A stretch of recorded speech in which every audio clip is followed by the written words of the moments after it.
Hey there, everybody. Apologies for the ghetto setup here. The video I was trying to record on my computer in the office was not functioning. I have to generate random numbers in Excel, and for whatever reason, when I was using the F9 button to randomize, it was shutting the program down. So I called Camtasia, and they put me on hold. I waited for 10 minutes, and I said, you know what, to hell with this. I'm just going to record it ghetto, and I can get it done quicker that way. And it'll be less slick than with a screen capture, but we still get the same point across.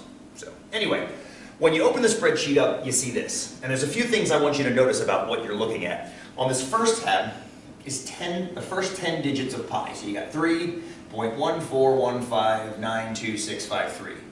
Okay, so that's the 10 digits of pi.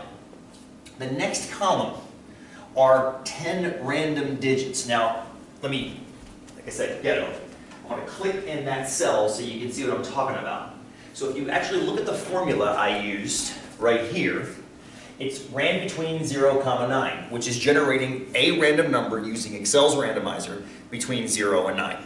So every time you press the F9 button, that re-randomizes. And as we discussed in class, what that means, here we go, we'll randomize them as we go. What's kind of cool about that is we know that 10% of the time you get zeros, 10% of the time you get ones, 10% of the time you get twos, 10% of the time you get threes, and so forth and so on. But what's cool is it's impossible to know which one is coming next. You know what's happening long run, but you don't know which one is happening next. Like for example, this string of 10 digits right here, there are no ones, there are no twos, there are no threes, there's 4s, 5s, 6s, 7s, no 8s, and no 9s. That's actually a pretty cool little string of digits there. So let me look at column C with you now. What column C is doing is seeing if the digit that is in column B, the random digit, is matching the corresponding digit in pi. Now let me explain to you why we're doing this. We're trying to see if the digits in pi are as random as they kind of appear to be. One way to do that is to compare the digits in pi to a randomly generated string of digits and to see if you get the kind of agreement you would expect. For example, if pi is random and we put truly random digits next to them, what's the chance any one of these digits is going to match that digit right there? Well, there's 10 possibilities here and only one possibility here. So for each of these, there's a 10% chance. So what that means again, 10% chance, and I want you to remember this because it'll carry into our next lessons too. A 10% chance of something happening means it happens 10% of the time. So right now, 30% of the time, these digits match those digits. Now that seems too high, right? 30% seems too high. We'll come back to that in a second. If I re-randomize, you'll see that we get different numbers. Now we've got 0% matching. Now we've got 30, now we've got 10, now we've got 10, now we've got 20, now we've got 10, and so forth and so on. You're seeing kind of a pattern. Now what you're also seeing down here is, see, if this isn't helpful, you can ignore it, but what I've graphed is the percentage of occurrence of each of the 10 digits, both in pi, which is in the gray bar graph in front, and the current random digits that's behind it. Now it's a little lumpy because pi is missing some digits in the first. It's missing 0, and it's missing 7, and it's missing 8 in the first 10 digits of its decimal. The red ones are missing some digits too. It's missing 0, it's missing 3 it looks like, and it's missing 7 as well. So right now, forgetting that for a second, right now none of the random digits match any of the digits of pi. And you might think to yourself, well, that's terrible, right? I mean, if none of them match, and it's supposed to be 10%, then we're wrong. It's not random. Time out though. Remember, anytime you look at a statistic, it has to have a margin of error. So think back to this from back in the day. A margin of error must be added and subtracted from the statistic, and that gives you the range of values. So let's do this real quick mathematically. If I take 0%, and I add and subtract 18.59% to it, what numbers do I get? Well, that's pretty simple. You get negative 18.59% up to positive 18.59%. Now I want you to think about something.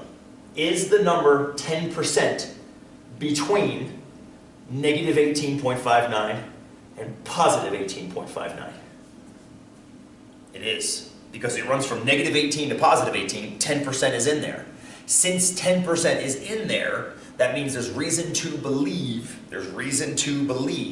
that 10% of the time these digits are matching. That's what the margin of error does. It doesn't count just those 10 data points. It counts those 10 data points plus or minus their margin. As long as the number you're expecting to find is in that range, that means your data is behaving about how you would expect it to behave. Let's look at a different example here.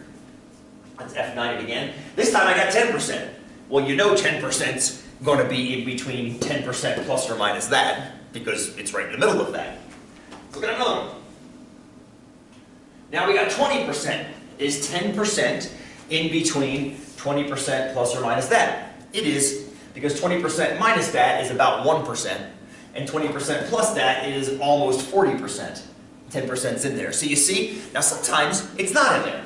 Sometimes it's not in there. Let's take a look at one where it would be in there. 30%, for example. Okay? 30%, if you subtract 18.59% from 30%, then it doesn't get as low as 10%. Which means when we get to 30%, these are actually too high. But I want to ask yourself this. How often are we getting 30%? We're getting them, but not terribly often. There's one right there. There's one right there. Not terribly often comparatively. I'm going to hold it down so it looks like nausea now. So we're not getting them incredibly often. Now, some of you might be saying, yeah, but that's only 10 digits of pi. That's why I want you to do the same analysis you do with 10 with 100, 1,000, and 10,000, 100, 1,000, and 100,000 digits of pi. So I'm going to click through them quickly, and you'll see that they're exactly the same thing. Right now, we have 100 digits of pi, and we're checking for matches. Notice the percentage is 5% now. That means out of the 100 digits, 5 of them match. Notice the margin of error. The margin of error is 5.88%. One of the questions I'm going to ask you on the quiz is, why did the margin of error get smaller when the number of digits we're analyzing is larger? I want you to think about that. But even if you don't know right now why it's smaller, you can still add and subtract that number, add and subtract the margin of error from the 5% and see if 10% is in there. You can do the exact same thing with 1,000. Notice the percentage of matches, and the margin of error, once again, has gotten smaller, 1.86%. And then you do the same thing with 100,000. I'm going to make it a little bit smaller so you can see it. With 100,000, there's your percentage of matches, and there's your margin of error, 0.09%. And what's interesting, you might have noticed this as you were kind of glancing through these. The histograms, the bar graphs that are down here, begin to look a little bit different as we increase the number of digits. And this is a little ridiculous, but if you look at 100,000 digits, here they are right there. And they just scroll down for 100,000 cells. It's kind of crazy. I mean, boom, all the way to the bottom. So it's crazy. I don't expect you to look at that. I'll scroll it back up now. But this is the beauty of using Excel. So what you're looking at in each of these is actual digits in pi versus a random number generator in Excel, and trying to see if they match. The big idea is they match if roughly 10% of the digits that are random match the digits of pi. And that's the main idea of this spreadsheet. So I'm going to ask you some questions based on that, and then at the very end I'm going to ask you about these numbers right here. But I'll explain those in the quiz itself. Okay? I'll catch you in class.